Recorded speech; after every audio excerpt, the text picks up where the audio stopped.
La Gemara nous dit Ami Vardinaa, Chazé Bukhra de Ben Nessia.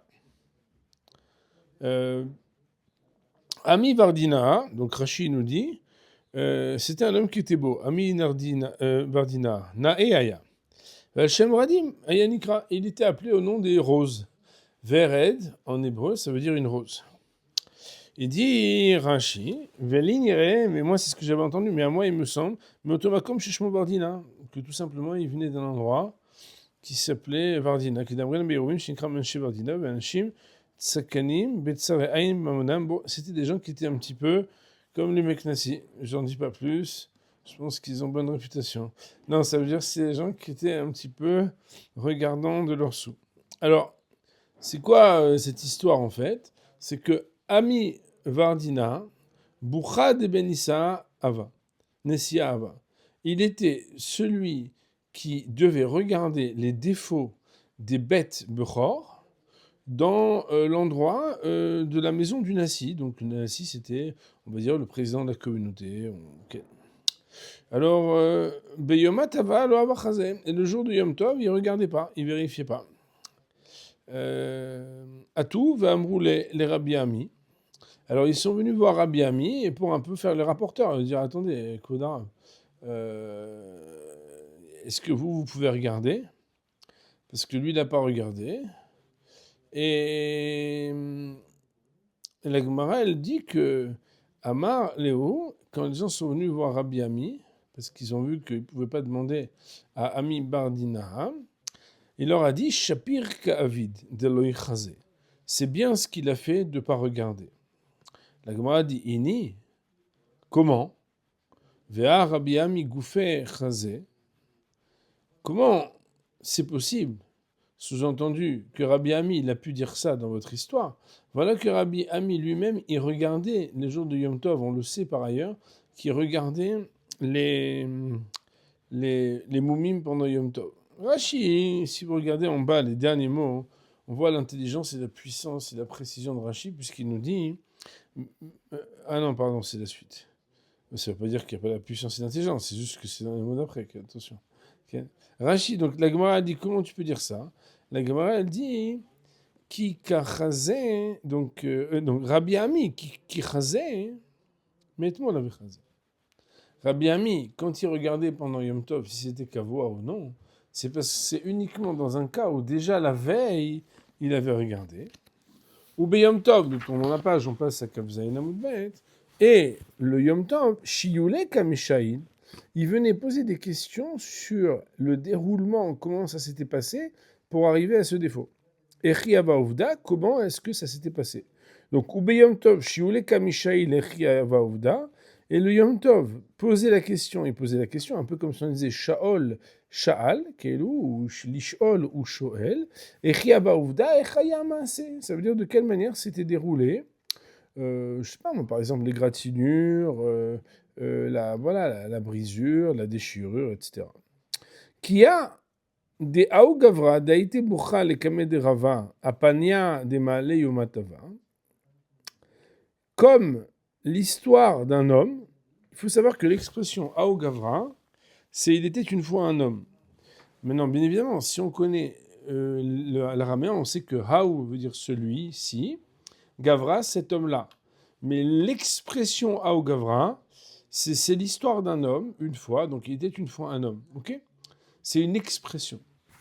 Donc, qui a des Haou Gavra, comme ce qu'il est arrivé une fois avec un homme, Daïte Boucha, les Kamede Rava, qui a amené un Bechor devant Rava, à Pania de Maale Yomatava, donc la veille de Yom Tov.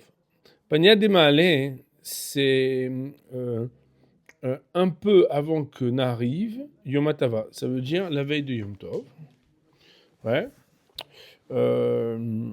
Ava Yativ Rava avec Chaïf Fréché. Et Rava, il était installé parce qu'il était Chofef Rocho. Ça veut dire qu'en fait, il se lavait. Je ne sais pas si ça veut dire qu'il se lavait la tête, Chofef Rocho. En tout cas, ça veut dire qu'il était occupé. Ouais. C'est que les gens, ils ont beaucoup de mal à comprendre que les rabbinim, ils sont occupés. C'est un truc très spécial. C'est que Voilà, mais en fait, par exemple, les rabbinim se lavent aussi, ils mangent aussi, ils dorment aussi, c'est le cas. Donc Rava, ben voilà, on était la veille de Yom Tov, Kachaï fréché. Alors, la Gemara, elle dit que Dalei Eine Vechazie les moumets. Il a levé ses yeux sur la bête, il a regardé le moum, et Amar il lui a dit Zil Aïd Naveta Lemacha. Va-t'en maintenant et reviens demain. Autrement dit, on voit que d'un côté il regarde et de l'autre côté il lui dit de revenir. Donc vous comprenez que c'est un truc un peu incohérent. Parce que soit tu regardes demain et tu dis de revenir que demain, soit tu regardes aujourd'hui et tu lui dis pas de revenir. Alors quand il lui a dit Zil Aïd Naveta Lemacha, va aujourd'hui et ta, on voit qu'il y a marqué ta, c'est comme ata, ça veut dire et viens Macha. Qui a talé machar, quand il est revenu le lendemain, Amar, donc Rava lui a dit, Eichi avaouvda. Comment ça s'est passé? Alors Amar il lui a dit, Shadian sare bergisa de utsa. Il y avait là-bas des séarés. Séarés ici, ça ne veut pas dire des cheveux, ça veut dire des épis d'orge. Il y avait des épis d'orge, be'ach gisa de utsa. De ce côté-ci, de la barrière. Utsa, c'est la barrière. Gissa veut dire le côté. Akh, c'est le démonstratif. Ce. Donc il y avait des épis d'orge, ou en tout cas des grains d'orge, de ce côté-ci de la barrière. Ve'aveiu be'dar gissa. Et l'animal, le bechor, était quant à lui, donc ve'aveiu, et lui était be'idar gissa de l'autre côté. Be'adeh de ba'e le mechal, par le fait qu'il voulait manger, en même temps, par le biais qu'il voulait manger, Baël et Mechal, il voulait manger, Aïl Réché, il a monté sa tête, ou partait, ou tsa l'isfouté. Donc, paraître, prad, vous savez que ça veut dire en détail, mais ça veut dire, et ça a coupé, Utsa, la barrière, l'isfouté, ses lèvres, ça veut dire que la barrière a écorché les lèvres de la bête, lui faisant de cette manière un défaut. Et en fait, ce qui s'était passé, c'est que Rava, il avait constaté que le défaut était un défaut kavoa. Il n'avait pas le temps de vérifier l'historique qui a amené à ce défaut. C'est pour ça que sur le moment, il a dit voilà, on a statué que le moum est kavoa, mais reviens demain. Pourquoi? Parce que dans l'idée de Rava, c'était de poser la question le lendemain, de savoir l'historique qui a amené à ce défaut kavoa. La Gemara de nous dire que l'histoire n'est pas terminée. À Marley, Rava de dire à cet homme, Dilma ad garamtle, peut-être que c'est toi qui as un petit peu indiqué le chemin. Ça veut dire quoi? Peut-être que c'est toi qui as mis les séorim à un endroit où tu étais sûr qu'il allait s'écorcher. Comme ça, après, tu allais, si tu étais Cohen, pouvoir manger la bête. Et si tu allais inviter Cohen, leur faire pour eux. Mais tu dis, moi, j'ai rien fait, moi, j'ai rien fait. Mais oui, t'as rien fait. Mais est-ce que peut-être tu as fait le malin? Et la Gemara, elle dit, Amar Lelo, il ne le dit pas du tout. Moi, je ne fais pas le malin. Moi, je vous raconte l'histoire telle qu'elle. Et la Gemara, elle dit, Umina timra de grama assour. Et d'où est-ce que tu dirais, là, la Gemara, elle interroge de manière principe. Elle dit en principe. D'où est-ce que tu dirais que quand quelqu'un, il engendre quelque chose, mais il ne le fait pas avec ses mains, ça s'appelle grama. Grama, c'est quand c'est ta faute, mais c'est pas toi qui l'as fait. D'où est-ce qu'on sait, ou Mina, d'où est-ce que Timra, tu dirais que des grammas insourds, que quand on a engendré quelque chose, c'est interdit? Netanya, parce qu'il y a une braïta qui dit, donc là, vous voyez quand est-ce qu'elle est ramenée, c'est une braïta qui est sur le texte de Vaïkra, où là-bas il est marqué qu'il ne faut pas qu'il y ait de moum. Il est marqué, il est ratson, kol moum lo yebo. Et là-bas il est marqué moum lo yebo, en yela un shelo yebo. Moum. S'il était écrit uniquement qu'il ne faut pas que la bête elle ait un moum, alors on aurait dit, bah, ça veut dire qu'il ne faut pas qu'elle ait un défaut. Bah oui, c'est écrit. Non, mais minayin shelo igrom lo, à l'idée de varacher. Shelo yavi batsek od velav yaniach lo al gabe haozen, kedei shiavo akelev yitelenu. D'où est-ce qu'on sait que l'homme n'a pas seulement l'obligation de vérifier s'il n'y a pas de moum, mais aussi que d'où est-ce que je sais qu'il n'a pas à engendrer et à être à l'origine que quelque chose vienne, comme par exemple mettre un peu de pâte, une pâte, vous comprenez, quelque chose qui est appâtant, ou bien des figues, et qui lui met sur le bord de l'oreille, afin qu'un chien vienne et veuille déguster ce qui est délicieux sur l'oreille de l'animal, il va prendre là-bas les dévélas ou le batsek, les figues ou bien la pâte, et en même temps il va lui écorcher parce qu'il a mordu. Et à ce moment-là, hein, d'où est-ce qu'on sait qu'il n'a pas le droit de faire ça? Talmud Loma, hein, c'est ça que vient dire et ajouter le verset, parce qu'au lieu de dire moum lo yebo, il est écrit kol moum. Toute façon d'avoir fait un défaut. Tout défaut. Amar moum va amar kol moum. Il a été dit moum et il a été dit kol moum. S'il avait été dit que moum, on aurait dit c'est uniquement quand un défaut, c'est toi qui l'as fait. Mais on n'aurait pas dit qu'un défaut que tu as engendré aussi. Mais quand on dit kol moum, c'est pour dire même quand c'est un défaut que c'est pas toi qui as fait mais que tu as engendré aussi, c'est interdit. De là, Moraï Verabotai, nous avons appris que, premièrement, s'il y a un knas, quand quelqu'un il a engendré le moum, qu'il ne pourra pas bénéficier de pouvoir manger la bête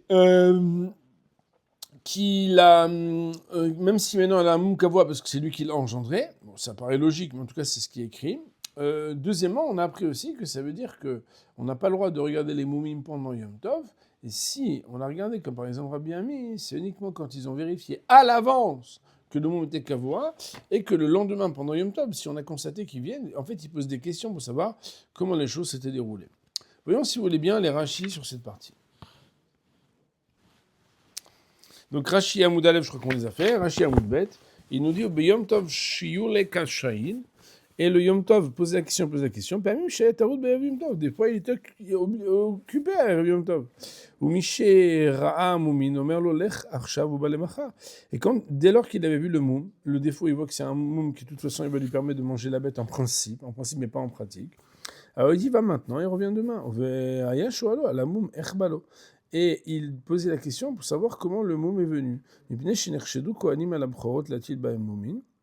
Parce que les Kohanim ont été suspectés sur les Bechorot de mettre des moumim. Kedetnan, comme la Mishnah dit dans Bechorot. Tous les moumim qui peuvent être le résultat d'une action humaine, ceux qui sont des Israël, comme ils n'ont pas de Yetzirah, de se dire, bah, c'est bon, on va pouvoir manger Blin Neder, et Bezrat Hashem, énormément de steak, etc. Parce que c'est pas pour eux. Alors ils sont crédibles. Mais les rois Kohanim, mais les bergers Kohanim, ils sont pas Nehemanim. Il faut amener des témoins. Donc c'est pas juste il raconte, le gars. C'est amener des témoins que c'est naturellement que le moum est venu. Ça veut dire c'est Minashorai. Ouais. Aou Gavra, ben on nous dit que Kohanaya, c'est un Kohen ce gars. D'aller le Rav, il avait mis Nasaenav, il a levé les yeux. Utsa, c'est Geder Shel Kotzim. C'est une barrière de ronces. Ce qui explique que Utsa, c'est pas juste une barrière, comme j'ai dit, c'est une barrière de ronces. Comme c'est une barrière d'épines et de ronces, ben quand on la traverse, alors Abeshadian Sare Beach Gissa de Utsa, Seori Nayu Mushlachim, il y avait des épis de blé, d'orge qui étaient jetés, mais vers la Geder, de l'autre côté de la barrière. Et le Bechor, il était de l'autre côté. Partez les sfatés, kara sfatav, ça a déchiré ses lèvres.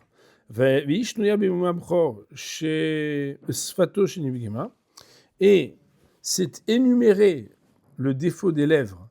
Donc, ishnuya et les lèvres déchirées, c'est un cas qui est énuméré. Shnuya, c'est la Shon Mishnah, c'est enseigné dans la Mishnah.